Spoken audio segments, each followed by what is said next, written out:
मनोबुद्धि अहंकार चित्तानि न च श्रोत्रजिह्वे न च घ्राणनेत्रे न च व्योमभूमि न तेजो न वायु चिदानन्दरूप शिवोऽहं शिवोऽहम्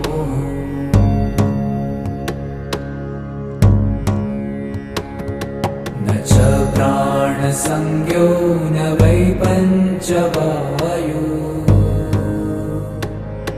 न वा सप्तधातु न वा पञ्चकोश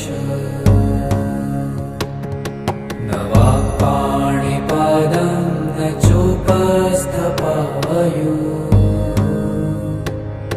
चिदानन्दरूप शिवोऽहं शिवोऽहम्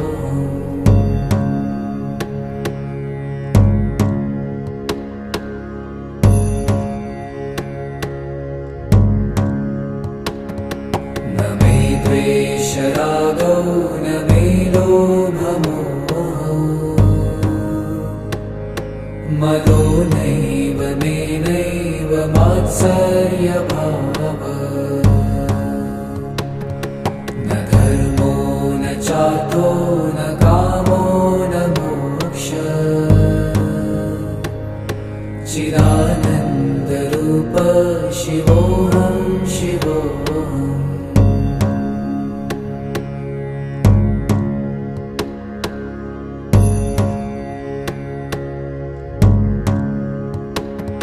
न पुण्यं न पापं न सौख्यं न दुःखं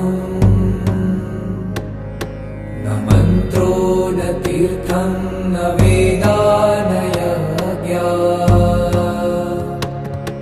अहं भोजनं नैव भोजं न भोक्ता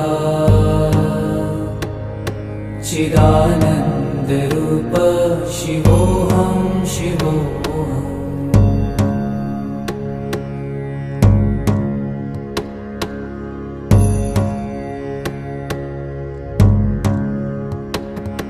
न मृत्युर्न शङ्का न मे जातिभेद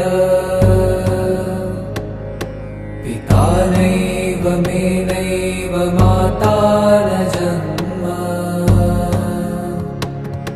न बन्धुर्न मित्रं गुरुर्नैव शिष्यम् चिदानन्दरूप शिवोऽहं शिवोऽहम्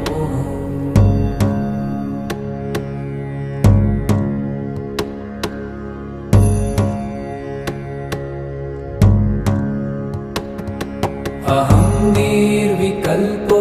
निराकाररूपो विभुत्वाच्च सर्वत्र सर्वेन्द्रियाणाम्